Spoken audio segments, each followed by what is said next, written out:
हाँ तो बच्चों अब हम करेंगे क्वेश्चन नंबर 14। क्वेश्चन नंबर 14 क्या कहना चाहता है कि find the sum of odd numbers. हमें ऑड नंबर्स का सम फाइंड करना है। तो ऑड नंबर्स कौन कौन से होते हैं? ऐसे सारे नंबर जो 2 की टेबल में नहीं आते वो ऑड नंबर कहलाते हैं। जैसे कि 1, 3, 5, 7, 9, ठीक है ना। तो उसने बोला है कि 0 से लेकर 50 तक के बीच के सारे ऑड नंबर का सम फाइंड करना है। तो हमने माना कि let odd numbers between 0 and 50 are as follows. वो कुछ इस तरीके से होंगे कि 1, 3, 5, 7, 9 एंड ऑल दैट आगे अप टू 49 तक। 49 लास्ट टर्म है हमारा, ठीक है ना। ये कहाँ तक होंगे? 49 तक लास्ट टर्म है हमारा 49। तो यहाँ से हमें क्या करना है? कैलकुलेट करना है, ठीक है। तो हमने क्या लिखा कि let A1 is equal to 1, A2 is equal to 3, A3 is equal to 5, then A4 is equal to 7, like ऐसे जो टर्म भी है, ठीक है ना। अब हम क्या लिखेंगे? हमें क्या चाहिए फॉर्मूले में? D भी चाहिए। तो D का हमने लिख लिया A2 minus A1 that which is 3 minus 1। तो आ गई D की वैल्यू 2। ये D की वैल्यू आ गई आपके पास, ठीक है ना। अब हम क्या करेंगे? इसको आगे सॉल्व करेंगे। तो फॉर्मूला सिंपल लगाएंगे। हमें S50 टोटल कितने फाइंड द सम ऑफ, तो ऐसे कितने टर्म होंगे? लास्ट टर्म AN की वैल्यू दी है, N तो हमें पता ही नहीं है। उसने ये बोला है find the sum of odd numbers between 0 and 50। 0 और 50 के बीच में जितने भी टर्म हो। अब हमें नहीं पता कि 0 और 50 के बीच में कितने टर्म हैं, ठीक है ना। तो ये जरूर पता है कि A1, A2, A3 और AN की वैल्यू दी है 49। मतलब हमें N की वैल्यू नहीं पता है। तो हम क्या करेंगे? इसमें AN का फॉर्मूला लगाएंगे। सबसे पहले AN is equal to A plus N minus 1D, ठीक है ना। तो AN की वैल्यू विच इज 49, A की वैल्यू दी है 1, N माइनस 1, N तो पता ही नहीं, वही हमें कैलकुलेट करना है। And D already we have which is 2, ठीक है ना।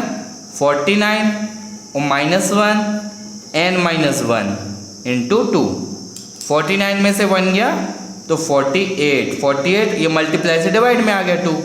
N minus 1 as it is 224 सा 24 माइनस 1 प्लस 1 हो गया है N।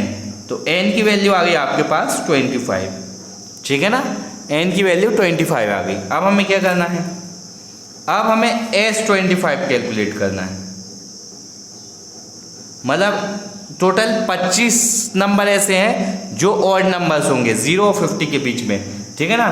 तो हमें S25 माइनस कैलकुलेट करना है। तो S25 का फॉर्मूला हुआ N/2 2A plus N minus 1 और D, ठीक है ना। तो हमने क्या किया?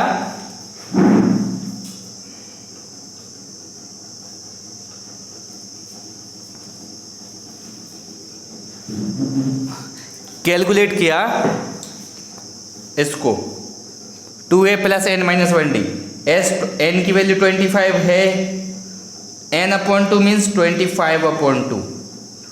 2A मीन्स ये वैल्यू 1 प्लस N की वैल्यू 25 माइनस 1, D की वैल्यू ये दी है हमें 2, ठीक है ना। अब हमने क्या करना है? आगे सॉल्व करना है।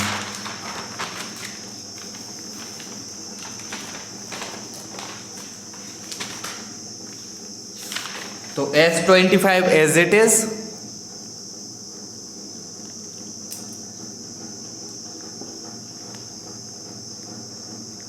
25/2, 2A means 2 into 1, 2 1 जा 2 plus 24D, 24D, D means 2, ठीक है ना। अब हम क्या करेंगे? इसको सोल्व करेंगे। S25 is equal to 25/2 to 24 में 2 का मल्टीप्लाई किया तो 48 आया। S25 25/2 तो ये हो गया आपका 50। अब इस 2 से इस 50 को काटा तो 25, बिकॉज इनके बीच में मल्टीप्लाई है एस 25। तो यार 25 का 25 में मल्टीप्लाई किया तो आते हैं 625, ये हम जानते हैं अच्छे से। ये हमारा आंसर हो गया। ठीक है, तो अब आते हैं हम नेक्स्ट क्वेश्चन पे।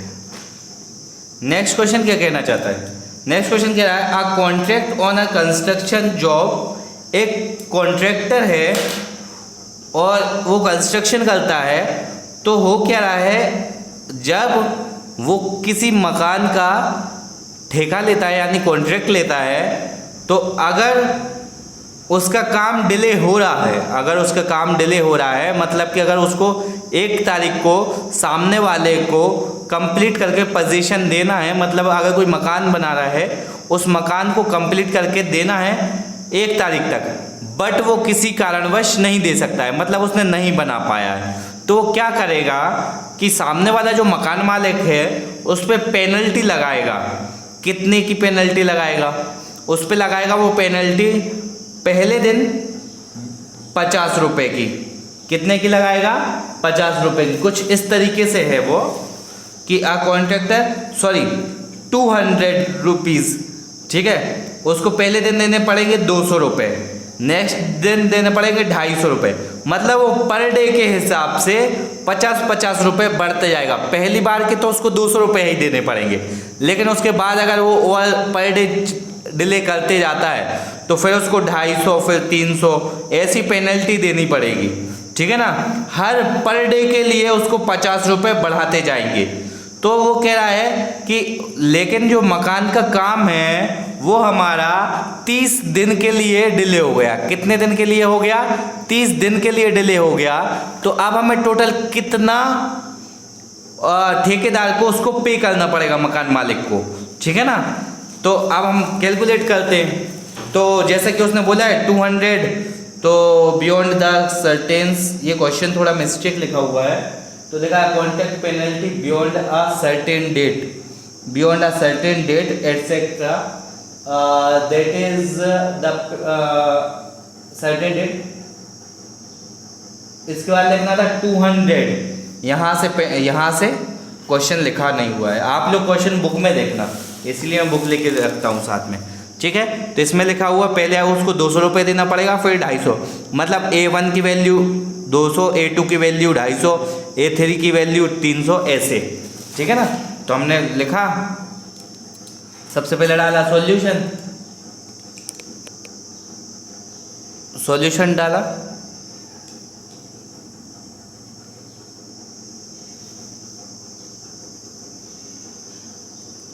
और लिखा लेट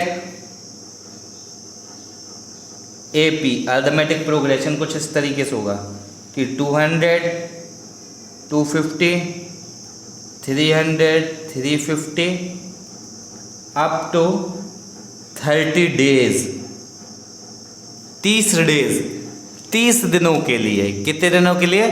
30 दिनों के लिए डिले हो जाता है इसका। ठीक है ना, तो हमने क्या माना है, हमें कैलकुलेट करना है 30 डेज तक का कि कितना पैसा उसको देना पड़ेगा। ठीक है, तो लेट हमने A1 मान लिया कितना 200, A2 मीन्स हो गया 250, A3 हो गया अपना 300, A4 हो गया 350। अब हमें क्या करना है, डी कैलकुलेट करना है। तो D is equal to A2 minus A1 which is 250 minus 200। वैसे तो उसने हमें डी की वैल्यू दे के ही रखी थी, बट हमने कैलकुलेट कर ली 50 रुपीज़। ठीक है ना, अब हमने क्या करना है, अब हमें 30 डेज तक का टोटल सम अप निकालना है। ठीक है ना, तो हमने क्या किया, S30 is equal to n/2 2a plus n-1 और d। S30 n की वैल्यू 30 है, दैट मीन्स 30/2 2a, a की वैल्यू दी है हमें, A1 ही a है हमारा 200 प्लस n-1 मीन्स 30-1, d की वैल्यू 50। ठीक है ना, अब हमने क्या करना है, आगे बढ़ना है। तो ये देखो S30 2 15 ज़ा, तो ये आ गया आपका 15। 2 का 200 में किया तो आया 400 प्लस ये आया 29 इंटू में 50, ठीक है। S30 15 400 as it is plus इसका इसमें मल्टीप्लाई किया, ठीक है ना, तो ये मल्टीप्लाई कर लेते हैं अपन। 29 इंटू 50 0 0 5 9 ज़ा 45 का 5 करिए 4 5 2 ज़ा 10 और 4 14 0 5 4 1, तो कितना आया हमारा 1450 1450। कोई डाउट नहीं होना चाहिए। अब इसको हमने प्लस किया तो 0 का 0 5 का 5 और 4 4 8 1 का 1, तो आया कितना हमारा S30 15 इंटू 1850। अब हमें इसका मल्टीप्लाई करना पड़ेगा, तो 1850 इंटू 15 5 40 42 2 करिए 5 9 1 0 1 5 ज़ा 5 1 8 ज़ा 8 1 1 ज़ा 1 0 5 1 ज़ा 5 5 5 मतलब 5 0 5 5 2 7 और 70 के साथ करिए 1 1 2 27 750। कितना आया आंसर, कितना आया S30 इज इक्वल टू 27 750। ये आया हमारा आंसर, ठीक है ना, ये हमारा आंसर आया।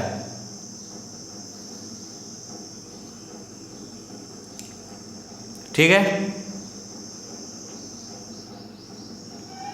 नोट कर लीजिए इसको। लास्ट में जो उसको पेनल्टी देनी पड़ेगी वो इतनी देनी पड़ेगी, तो लास्ट में हम लिख देंगे थोड़ा सा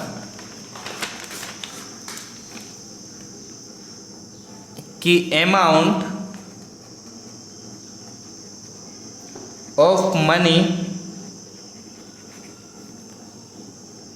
the contractor has to pay as penalty. कितना देना पड़ेगा 27,750 27,750 रुपये, ये हमारा आंसर है। ठीक है, ये फाइनल आंसर है, नोट कर देना आप। अब हम बढ़ते हैं आगे नेक्स्ट क्वेश्चन की ओर।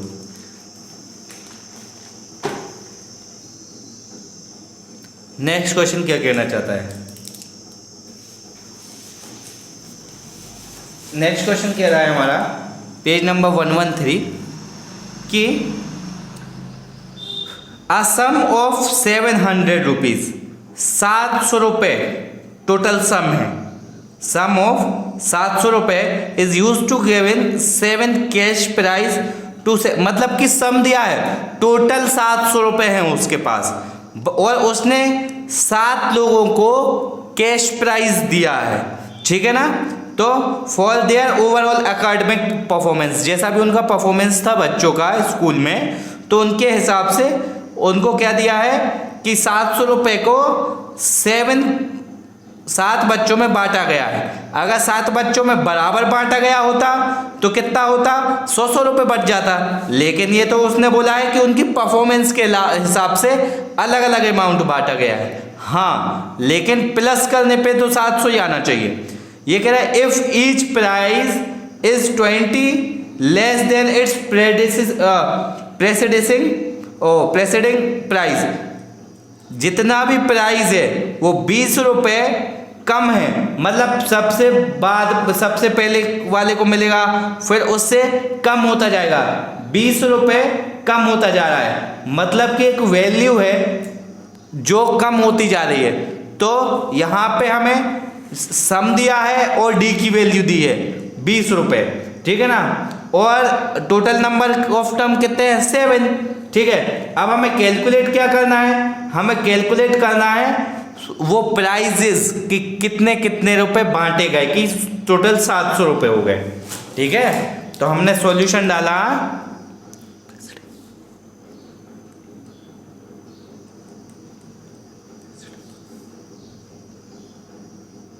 और लिखा कि गिवन SN, हमें SN दिया है 700 और क्या दिया गया है आपको, D की वैल्यू 20 कम होती जा रही तो -20 हो रही है, ठीक है। और आपको क्या दिया गया है, नंबर ऑफ स्टूडेंट भी दिए गए हैं 7, ठीक है। अब हम इसमें फॉर्मूला लगाएंगे, SN is equal to n/2 2a plus n-1 और D। SN की वैल्यू दी है हमें 700, n की वैल्यू भी दी है 7/2, 2a की वैल्यू नहीं दी, हाँ n की वैल्यू दी है 7 - 1 यानी कि 6, D की वैल्यू -20, ठीक है ना। अब हमने 2 इधर ले गए और 7 ये डिवाइड में ले आए, तो 700 इंटू में 2 डिवाइडेड बाय 7, 2a प्लस अंदर मल्टीप्लाई किया तो 6 × 2 = 12 मीन्स -120 आया, ठीक है ना। अब हमने क्या करना है, 7 का 100 बार पढ़ा तो 700, 100 का 2 बार पढ़ा तो 200, ये माइनस का इधर आगे प्लस का टर्म हो गया 120, 2a एज इट इज। अब हमने क्या किया, 200 300 320 डिवाइडेड बाय 2, a की वैल्यू आ जाएगी, 2 का सीधा 16 बार पढ़ा तो 32 और ये आ गया a की वैल्यू आ गई हमारे पास 160, a की वैल्यू कितनी आ गई 160। अब हमारे पास a है और d भी है, तो हम जानते हैं कि हम कैसे निकालेंगे a2 a3 a4, हमें पता है फॉर्मूला। तो देखना a है हमारे पास 160, a2 हम निकाल लेंगे कैसे, a + 1d, a3 भी निकाल लेंगे a + 2d, a4 भी निकाल लेंगे a + 3d, a5 भी निकाल लेंगे a + 4d, ठीक है। तो हमारा क्या आया, a की वैल्यू 160, ठीक है, प्लस d की वैल्यू -2, 1 - 2 तो -2 आएगा, तो ये आ गया आपका 158, सॉरी d की वैल्यू -20 है, -20, तो ये आ गया आपका 140, 140, डी की वैल्यू -20 है ना कि 2, ठीक है। तो अब ये सेकंड प्राइस हो गया 140, फर्स्ट प्राइस हो गया 160, 20 रुपये कम होते जा रहा है ना। अब ए की वैल्यू 160 प्लस 2 और डी की वैल्यू -20, तो आया हमारा 160 माइनस 40, तो आ गया 120, ठीक है। ऐसे ही 20 रुपये कम होते जा रहा है, तो हम फिर डायरेक्ट लिख देंगे 120, फिर हो गया ये 100, फिर हो गया कितना 80, फिर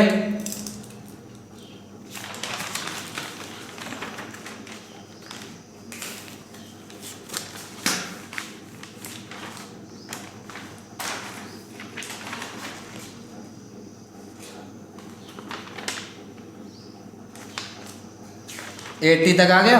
फिर हो गया हमारा क्या, ये कौन सा टर्म आ गया A5, A6 की वैल्यू हो गई 60, A7 की वैल्यू हो गई 40, ये हमारे प्राइजेस हो गए।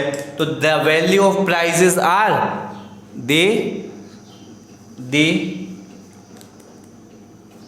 वैल्यूज ऑफ प्राइजेस आर कितना कितना 160, 140, 120 रुपीज़ लिखना है इनके आगे, ठीक है। और ये आया 120, और फिर आ गया आपका 100, और फिर आ गया आपका 80, और फिर आ गया आपका 60। तो A1, A2, A3, A4, A5, A6 और A7 40, ठीक है ना। तो ये कुछ इस टाइप से आया।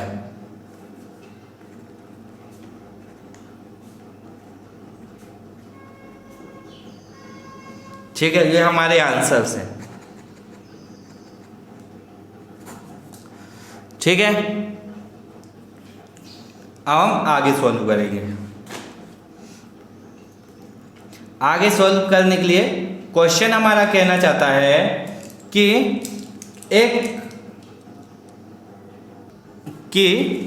ये देखिए क्या लिखा है क्वेश्चन में कि इन अ स्कूल, एक स्कूल है जहाँ पे स्टूडेंट्स ने सोचा कि वो पेड़ लगाएंगे in and around the school के साइड में लगाएंगे कि वो एयर पोल्यूशन को कम करने के लिए। इट वॉज डिसाइडेड दैट, ये डिसाइड हुआ कि नंबर ऑफ ट्रीज